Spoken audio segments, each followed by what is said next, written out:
I now give the floor to Mr. Max Blumenthal. Thank you, and I thank Alex Rubinstein and Wyatt Reed for helping me prepare this address. Wyatt Reed is a journalistic colleague of mine who in October 2022 happened to be in Donetsk when his hotel was shelled by the Ukrainian military with a apparently US-made howitzer, nearly killing him. He was 100 meters away. I'm also here with my friend, the civil rights activist Randy Kretiko, who is more recently in Donetsk and witnessed regular HIMARS attacks on civilian targets. I am here not only as a journalist who has spent over 20 years writing books, producing documentaries, and writing articles about conflict and politics from several continents. I'm also here as an American taxpayer who's been dragooned into funding a proxy war that has become a threat to the regional and international stability at the expense of my countrymen and women.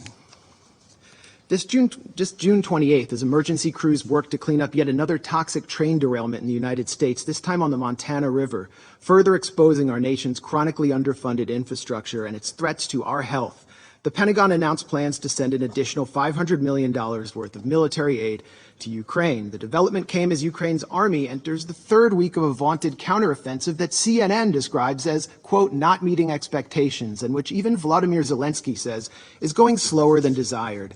As Ukraine's military failed to breach Russia's primary defense line, CNN reported on June 12th that Kiev had lost, quote, lost 16 US-made armored vehicles sent to the country. So what did the Pentagon do? It simply passed that bill down to average US taxpayers like myself, charging us another $325 million to replace Ukraine's squandered military stock. There was zero effort to consult the US public's position on the matter, and the vast majority of Americans likely did not even know the exchange took place. This policy that I'm describing to you, which sees Washington prioritize unrestrained funding for a proxy war with a nuclear power in a foreign land while our domestic infrastructure falls apart before our eyes, exposes a disturbing dynamic at the heart of the Ukraine conflict. An international Ponzi scheme that enables Western elites to seize hard-earned wealth from the hands of average U.S. citizens and funnel it into the coffers of a foreign government that even Transparency International ranks as consistently one of the most corrupt in Europe. The U.S. government has yet to conduct an official audit of its funding for Ukraine. The American public has no idea where their tax dollars are going. And that's why this week, we at the Gray Zone published an independent audit of U.S. tax dollar allocation to Ukraine throughout the fiscal years 2022 and 23. Our investigation was led by Heather Kaiser, a former military intelligence officer who served in Iraq and Afghanistan. We found, among many bizarre payments, a $4.5 million payment from the U.S. Social Security Administration to the Kiev government. We found $4.5 billion worth of payments from the U.S. Agency for International Development to pay off Ukraine's sovereign debt, much of which is owned by the global investment firm BlackRock. That amounts to $30 taken from every U.S. citizen at a time when 4 in 10 Americans cannot afford a $400 emergency. We found tax dollars earmarked for Ukraine, padding the budgets of a television station in Toronto, a pro-NATO think tank in Poland, and believe it or not, even rural farmers in Kenya. We found tens of millions to private equity firms, including one in the Republic of Georgia, as well as $1 million payment to a single private entrepreneur in Kiev. Our audit also revealed the Pentagon's $4.5 million contract with a company called Atlantic Diving Supply to provide Ukraine with unspecified explosives equipment. This is a notoriously corrupt company that none other than Tom Tillis, the chairman of the Senate Armed Services Committee, previously lambasted for its, quote, history of fraud. Yet once again, Congress has failed to ensure these shady payments and massive arms deals are properly tracked. In fact, much of the military and humanitarian aid shipped to Ukraine has simply vanished. Last year, CBS News quoted the director of a pro-Zelensky nonprofit in Ukraine who reported that only 30% of aid was reaching the front lines. The embezzlement of funds and supplies is at least as troubling as the potential consequences of the illicit transfer and sales of military-grade weapons. Last June, the head of Interpol warned that the massive transfers of arms into Ukraine means, quote, we can expect an influx of weapons in Europe and beyond, and that criminals are now, as we speak, focusing on them.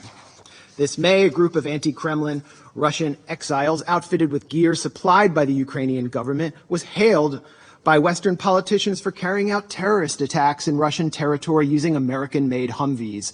Although the group, the so-called Russian Volunteer Corps, is led by a man who calls himself the, quote, White King, and includes numerous open admirers of Adolf Hitler, described as neo-Nazis in U.S. mainstream media, the Western weaponization of this militia against Russian forces and Russian civilians has not prompted any outcry from Congress. And while the Biden administration has promised that it's keeping tabs on the weapons sent, a State Department cable leaked last December conceded that, quote, kinetic activity and active combat between Ukrainian and Russian forces create an environment in which standard verification measures are sometimes impracticable or impossible. The Biden administration not only knows that it cannot track the weapons it's shipping to Ukraine, it knows that it is escalating a proxy war against the world's largest nuclear power and daring it to respond in kind. We know this because back in 2014, and this timeline is so important, that's when NATO Secretary General Jens Stoltenberg said that the war started following a U.S.-backed coup d'etat. President Barack Obama rejected demands from Kiev to send lethal offensive weaponry because, as the Wall Street Journal put it, he had a, quote, long-standing concern that arming Ukraine would provoke Moscow into further escalation that would drag Washington into a proxy war. When Donald Trump entered office in 2017, he attempted to hold the line on Barack Obama's policy, but was soon branded a Russian puppet by the Beltway press corps and the Democratic Party for refusing to send Raytheon's Javelin missiles to the Ukrainian military. His reluctance to send the Javelins became a central theme of his impeachment, and he predictably relented. As U.S.-made offensive weaponry began to reach the front lines of the Donbass, the collective West exploited the Minsk Accords to, quote, give Ukraine time to arm up, as the former German Chancellor Angela Merkel put it. In January 2022, the U.S. announced a $200 million arms package to Ukraine. Follow the timeline. By the 18th of February, observers from the Organization for Security and Cooperation in Europe reported a doubling in ceasefire violations, with OSCE maps showing the overwhelming majority of targeted sites on the side of pro-Russian separatists in Donetsk and Lugansk. 5 days later, Russia invaded Ukraine. And since then, the U.S. and its allies have been scurrying up the escalation ladder at every opportunity. Quote, things we couldn't give in January because it was escalatory were given in February, a former State Department official complained after meeting with Ukrainian counterparts. And things we couldn't give in February, we can in April. That has been the distinct pattern, starting with, for crying out loud, Stingers, referring to shoulder-mounted rockets. Joe Biden himself said in March 2022, the idea that we're going to send in offensive equipment and have planes and tanks, don't kid yourself. No matter what you all say, that's called World War III. Just over a year later, Biden changed his tune, backing a plan to provide F-16 fighter jets to Ukraine, and after pressuring Germany to send in the tanks he once feared would provoke World War III. It would only take 2 months from the time Ukraine received HIMARS, Lockheed-made HIMARS systems for the U.S. for the Ukrainian military to begin targeting critical infrastructure, using them to strike the Antonovsky Bridge over the Dnipro River, and again 2 months later in a test strike on the Kakhovka Dam to see if the Dnipro's water could be raised enough to stymie Russian crossings, as the Washington Post reported. 3 weeks ago, the Kakhovka Dam was destroyed, triggering a major environmental catastrophe that caused mass flooding and contamination of the local water supply. Ukraine, of course, blames Russia for this attack, but has produced no evidence. Around this time, Ukraine also baselessly accused Russia of planning a provocation at the Zaporozhye nuclear plant. This triggered a resolution by Senators Lindsey Graham and Richard Blumenthal, no relation to me, calling for NATO to intervene directly in Ukraine and attack Russia if such an incident occurred. The move by Blumenthal and Graham thus established a de facto red line for initiating U.S. military action, much like the one set down in Syria, which, as a former U.S. diplomat commented to journalist Charles Glass, was an open invitation to a false flag. Will we see another Duma deception, but this time in Zaporozhye? This time with nuclear consequences? Why are we doing this? Why are we tempting nuclear annihilation by flooding Ukraine with advanced weapons and sabotaging negotiations at every turn? We've been told by people like Senator Dick Durbin that Ukraine is literally in a battle for freedom and democracy itself. And therefore, anyone who opposes military aid to Ukraine opposes the very defense of democracy, according to this logic. So where's the democracy in Vladimir Zelensky's decision to ban opposition parties, to criminalize the media outlets of his legitimate political opponents, to jail his top political rival and his deputies, to raid Orthodox churches, and jail clergymen? Where is the democracy in the Ukrainian government's imprisonment of Gonzalo Lira, an American citizen, simply for challenging the official narrative of Ukraine's war? And where is the democracy in Zelensky's recent decision to suspend elections in 2024 on the grounds that martial law has been declared? The answer is that Ukrainian democracy is harder to find these days than that country's commander-in-chief, Valery Zaluzhny.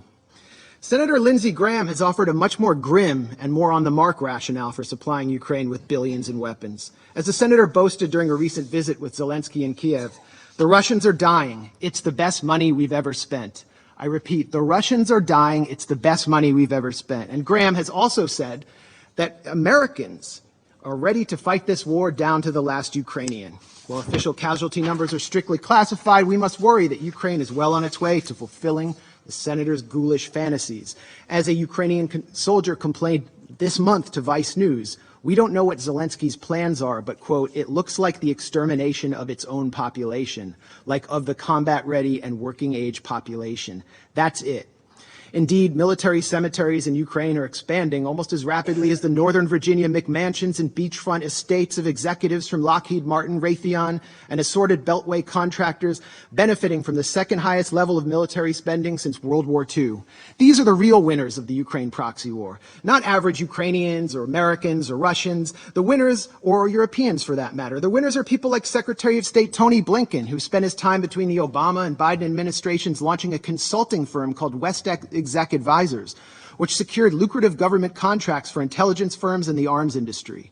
Blinken's former partners at West Exec include Director of National Intelligence Avril Haines, CIA Deputy Director David Cohen, former White House Press Secretary Jen Psaki, and almost a dozen current and former members of Biden's national security team. Defense Secretary Lloyd Austin, for his part, is a former and possibly future board member of Raytheon, and an ex-partner of Pine Island Capital Investment, which collaborates with West Exec and which Blinken himself has advised. Meanwhile, the current U.S. ambassador to this body, the UN, Linda Thomas Greenfield, is listed as a senior counsel at the Albright Stonebridge Group, a self-described commercial diplomacy firm that also finesses government contracts for the intelligence and arms sector, and which was founded by Madeleine Albright, infamously known for her comments that the deaths by sanctions of 500,000 Iraqi children were worth it.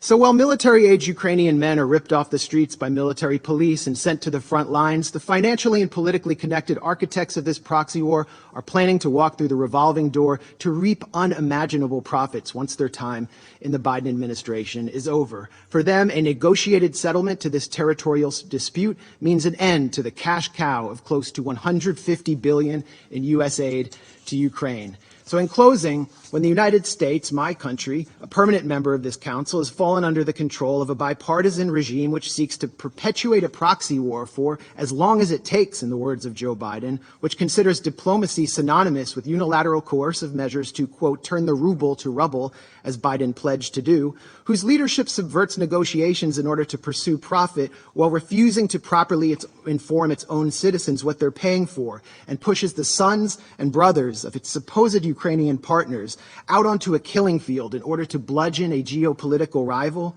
when both Zelensky and members of U.S. Congress are calling for preemptive strikes on Russia, which have nothing to do with Article 51 of the UN Charter, this Council must take action to enforce that charter. That charter is clear that the Security Council must use its authority to guarantee a pacific settlement of dispute, particularly when it threatens international security. That should not only apply to Russia and Ukraine. This Council has an obligation to strictly monitor and restrain the U.S. and the illegal military formation known as NATO. Thank you. I thank Mr. Blumenthal for his briefing.